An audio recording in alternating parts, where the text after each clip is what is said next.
Fundamentos da GNOCs. Seu link. Mais seu comentário. Mais sua inscrição. Mais seu compartilhamento. Vamos fazer esse ensinamento semear. Nossa imensa gratidão. Primeira conferência. A liberdade de falar sobre assuntos esotéricos. Conferência totalmente revisada da gravação original. Estamos numa época em que, afortunadamente, podemos falar sobre assuntos esotéricos publicamente, à luz do dia ou nas trevas da noite. Mas nem sempre foi assim. Pensemos, por exemplo, na Idade Média, com sua famosa Inquisição, que alguns atribuem a Gregório IX e, outros, a São Domingos. Em todo caso, a Inquisição foi um processo espantoso. Isto não quer dizer que na Idade Média não existia o esoterismo, sim, existiu e foi muito intenso. Recordemos Cornélio Agripa, Filipe Teophrastus Bombast von Ingen, Auréola Paracelso e também o não menos famoso Dr. Fausto, encantador e mago. Esses três homens foram discípulos do venerável e respeitável grande mestre, o abade Tritemus, que ensinava o esoterismo em pleno monastério medieval. Milagrosamente, não foi queimado na fogueira. Portanto, ao lado da horrível Inquisição e das fogueiras acesas pela Igreja de Roma ou Igreja Católica, o esoterismo era praticado dentro dos próprios mosteiros. No entanto, não se podia falar publicamente, tal como fazemos hoje em dia. Quem assim procedesse era julgado como herege ou bruxo e, depois, era queimado vivo, em praça pública. Muito se tem falado sobre a Inquisição e vale bem a pena repassar um pouco todas essas questões para servir de ilustração.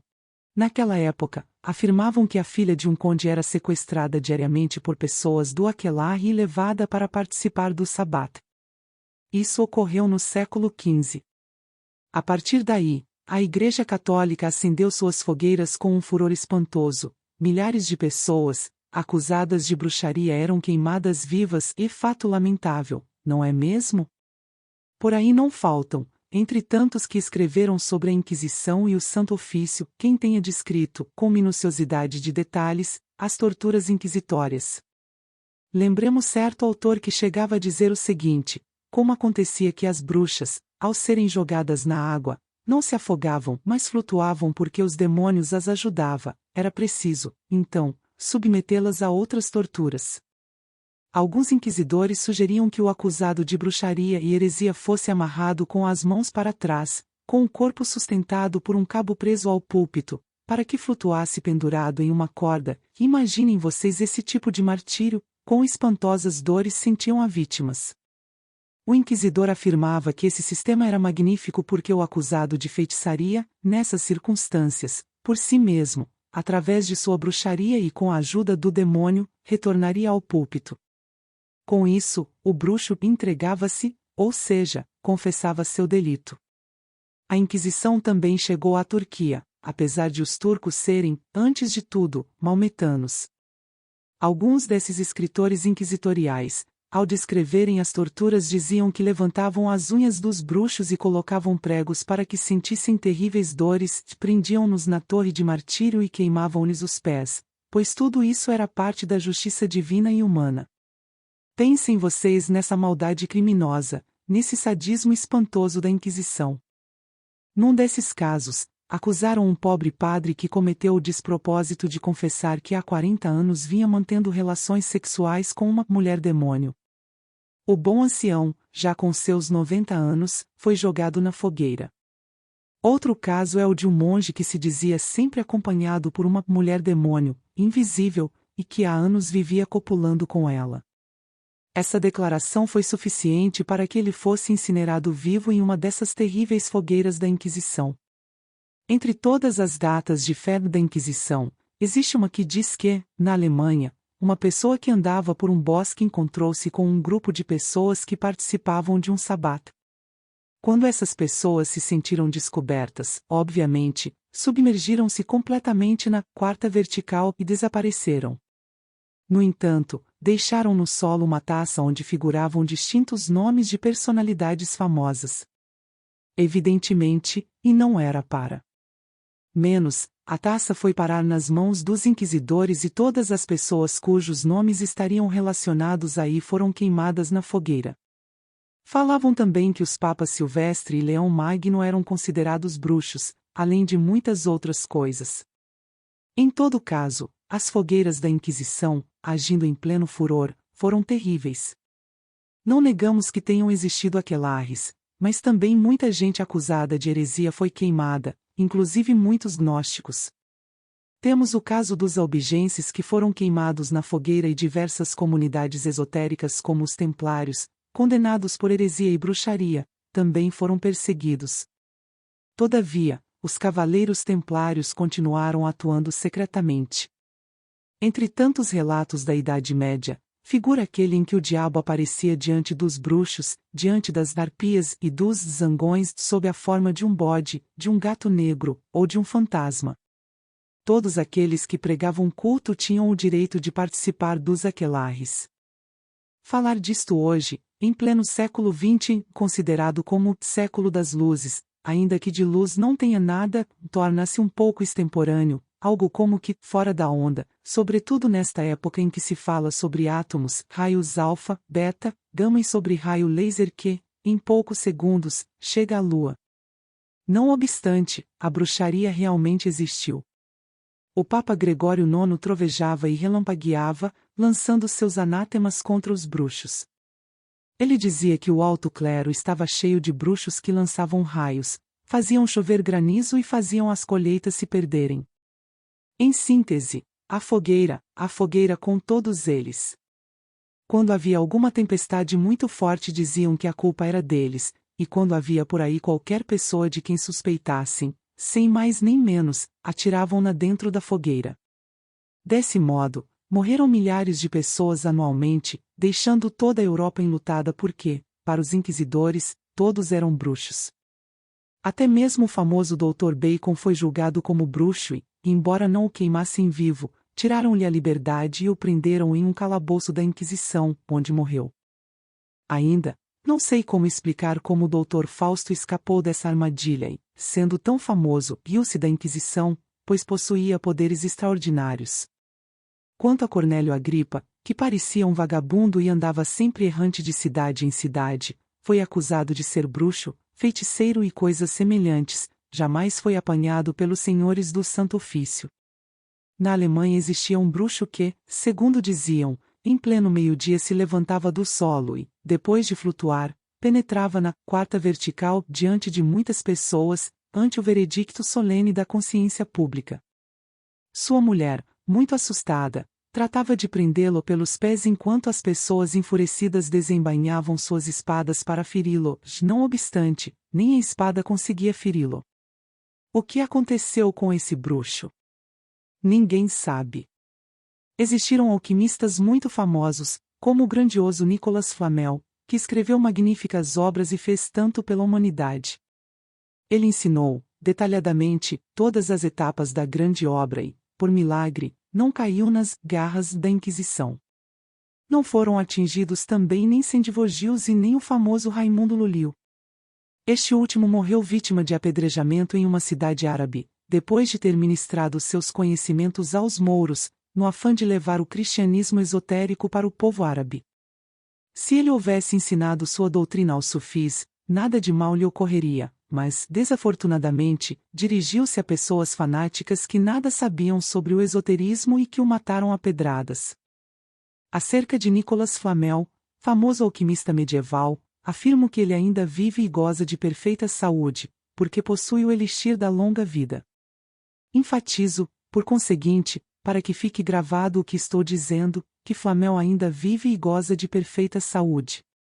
Vive no Industão com sua antiga esposa Perenelle, possuem o elixir da longa vida, a medicina universal, a pedra filosofal, realizaram toda a grande obra. São imortais. Por essa razão, ainda que pareça estranho o que falo além da poeira dos séculos e das fossas sepulcrais, surgiram mestres que ainda vivem até hoje, com o mesmo corpo físico que tiveram naquela época. O conde Saint-Germain é um grande Mahatma imortal. Certa vez foi assistir a uma festa de bruxos, não porque fosse ali para participar, dançar ou coisa parecida, senão, com o propósito de investigar, observar, estudar, o que é diferente. Se aqui tratamos de bruxaria e de tantas perseguições, não é de estranhar que o próprio Jesus de Nazaré tenha sido acusado de ser bruxo, e por isso foi crucificado. Todo o seu processo teve como ponto culminante o momento em que foi levado por Lúcifer à parte superior do templo e principalmente ao cume da montanha.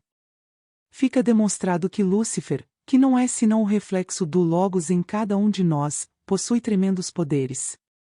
Por isso, Jesus não pôde evitar que o acusassem também de feitiçaria e que o conduzissem ao Gólgota. Assim tem sido a humanidade e assim sempre será. Por isso, digo a vocês que, hoje, não obstante a idade de trevas, do cientificismo e do pseudocientificismo ultramoderno e subjetivo em que vivemos, podemos falar, publicamente, sobre assuntos esotéricos e isso, por si mesmo, é vantajoso, já que antes não era possível. Prosseguindo com esta dissertação, direi que é muito importante converter-se em investigador da vida nas dimensões superiores da natureza e do cosmo. Quando uma pessoa aprende a sair do corpo físico, voluntariamente, então pode ver, ouvir e tocar as grandes realidades dos mundos suprassensíveis, e quando alguém consegue sair do corpo denso, intencionalmente, pode mover-se na região desconhecida, na quinta dimensão e também conhecer, diretamente, os mistérios da vida e da morte, o importante é fazê-lo. Realmente, toda pessoa comum e corrente abandona o corpo físico durante as horas do sono normal. É sabido que, nos momentos em que estamos dormindo, os distintos eus que possuímos rompem as conexões com os 5 centros da máquina orgânica e, então, podem se dar o luxo de viajar fora do corpo físico. Manifestamente, se a pessoa prestar atenção nesse processo psicológico existente entre a vigília e o sonho, poderá voluntariamente sair do corpo físico para se deslocar pelos mundos suprassensíveis. A chave é simples, consiste em aproveitar o estado de transição entre a vigília e o sono. Nos instantes em que a pessoa está adormecendo, ela pode escapar do corpo físico por vontade própria e penetrar na região suprassensível. Aqui não se trata de um processo meramente intelectual e deve ser traduzido em termos práticos. Quando afirmamos que a pessoa deve levantar-se da cama no instante em que está adormecendo, não queremos que isso seja feito mentalmente, senão que se haja com toda a naturalidade, como quando se levanta pela manhã, depois de haver dormido, para tomar o café da manhã e se dirigir para o trabalho. O importante é levantar-se quando está no estado de transição entre a vigília e o sono, porque as conexões com o corpo físico e com os cilindros da máquina humana ficam soltas e com isso, o corpo fica na cama, enquanto a essência se retira, ainda que engarrafada dentro do ego, para viajar através do tempo e do espaço. Em outras épocas, quando se ensinavam esse procedimento restrito, as pessoas obtinham êxito de imediato. Desafortunadamente, a involução humana entrou em seu ciclo mais destrutivo, no final descendente desta idade de Kali Yuga. O corpo e a psique das pessoas de hoje já estão muito degenerados, principalmente no aspecto psicológico, razão pela qual as pessoas em geral e vocês que escutam esta doutrina têm hoje muito mais trabalho para sair do corpo físico, voluntariamente. Se refletirmos um pouco sobre esse estado de saída em astral voluntariamente, descobriremos que é apenas uma questão de atenção. Realmente todas as pessoas, ao adormecerem, repito, rompem as conexões com os cilindros da máquina e saem do corpo denso, porém involuntária e inconscientemente. Quando se presta atenção, imitando ou fazendo o que a natureza faz, resolve-se o problema, porque é realizado de forma espontânea. O que era feito sempre em estado de desatenção passa a ser feito em estado de atenção, o que era feito de forma inconsciente passa a ser feito conscientemente. É o mesmo processo e não vejo nenhuma dificuldade nesta questão. De forma geral, não há quem não saia do corpo físico. Quanto aos que dizem que o desdobramento da personalidade é um processo perigoso porque o corpo pode ser tomado por outra pessoa, estão muito equivocados. Todas as noites, as pessoas saem dos seus corpos e, tão logo adormecem, imediatamente se desdobram do corpo físico. O ato de desdobrar-se intencionalmente equivale a se dar conta de suas próprias funções naturais e não vejo por que isso seria perigoso conscientizar-se de suas funções naturais e cooperar com a natureza. Portanto, o desdobramento jamais poderá ser perigoso. Uma das vantagens do desdobramento voluntário consiste em que a pessoa, por si mesma, pode conhecer os mistérios da vida e da morte, o que é bastante interessante. Há pessoas que creem que sabem muito, pelo fato de terem lido, porém, na prática, não sabem nada. Vocês podem colocar uma biblioteca dentro de suas cabeças, depositá-la na memória, não obstante, fiquem absolutamente certos de que, se não se tornarem conscientes de tudo o que armazenaram na memória, não fizeram nada. Na hora da morte, toda classe de conhecimentos meramente intelectuais será perdida. Vocês querem uma prova disto que estou dizendo? Observem bem que, quando uma pessoa vem ao mundo, precisa retornar à escola e começar a ler, voltar a aprender a escrever, retornar ao curso primário, secundário. Se em uma existência anterior foi um advogado, como é o caso aqui de nosso irmão A.S.L., que na existência anterior era o advogado Honorato Rayon, na presente existência, ele teve que voltar a estudar numa universidade o curso de Direito até se tornar um profissional. Com isto, quero dizer que tudo o que a pessoa deposita só na memória perde-se. Realmente, só permanece com a pessoa o que ficou depositado em sua consciência, certo? Neste último caso, tudo nasce com a pessoa ao retornar ao mundo. Quando se fala de conhecimentos inatos, refere-se, exclusivamente, a esses princípios que foram depositados na consciência. Existem pessoas que falam maravilhas sobre a doutrina da reencarnação e há muitos peritos que explicam, profundamente, as leis do eterno retorno de todas as coisas. Tais pessoas se creem a mamãe dos pintinhos ou o papai do Tarzan. Acontece que não sabem nada nem sobre a lei da reencarnação, nem sobre a lei do karma e nem sobre a lei do retorno. E por quê? Porque, na hora da morte, toda essa classe de conhecimentos armazenados apenas na memória é perdida, nada lhes resta, perderam lamentavelmente seu tempo. A pessoa deve fazer-se consciente de toda a sabedoria adquirida. Quando alguém aprende a sair do corpo físico voluntariamente, na quinta dimensão pode dar-se o luxo de rever suas vidas anteriores, porque isso é algo que permanece na consciência. Quando uma pessoa aprende a sair do corpo físico à vontade, nos mundos superiores pode conversar com os Elohim e aprender sublimes verdades. Algumas pessoas creem que, pelo fato de haverem adquirido todos os conhecimentos relacionados com a lei do karma, já são idôneas neste assunto.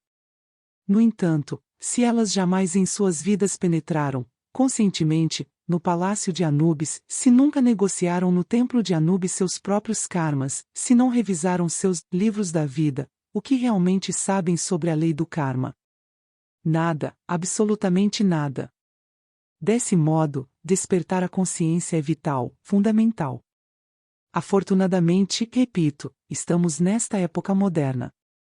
Um curso deste, ministrado em plena Idade Média, quando a Igreja agia furiosamente e promovia suas fogueiras terríveis, era mais do que suficiente para que todos os que estamos aqui fossemos levados diante dos tribunais do Santo Ofício.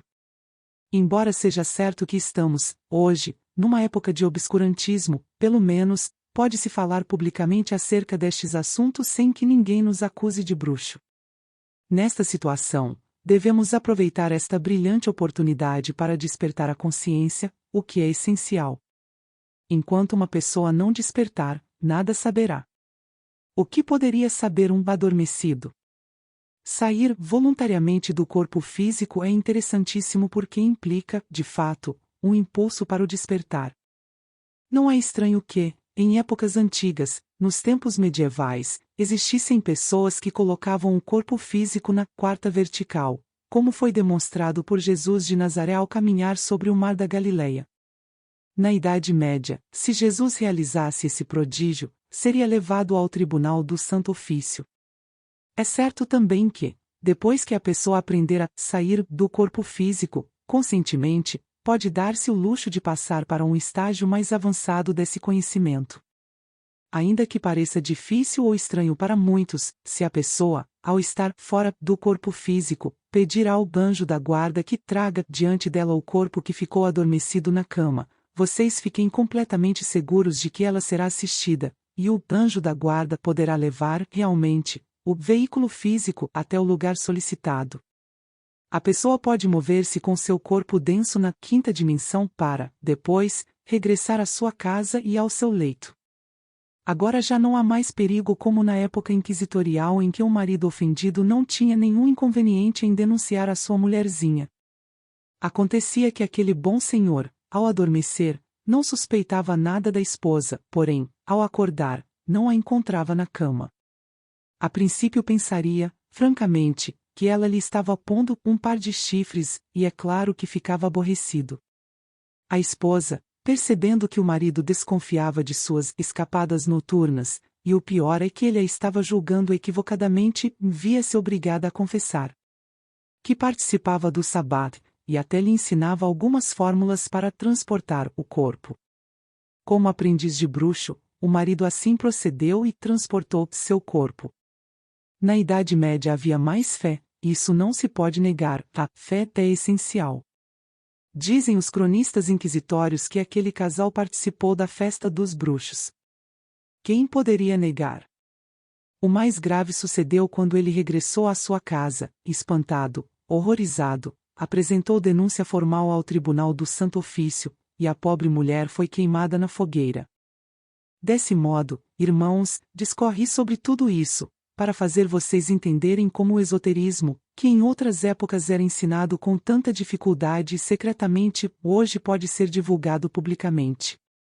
É claro que existem dois tipos de jinas: os jinas da mão esquerda, os tenebrosos, as arpias citadas por Virgílio, o poeta de Mantua, em sua obra Eneida, que em contrapartida, existem outros tipos diferentes de jinas, denominados de jinas luminosos, sobre os quais muito falará Dom Mário Roso de Luna, insigne escritor espanhol.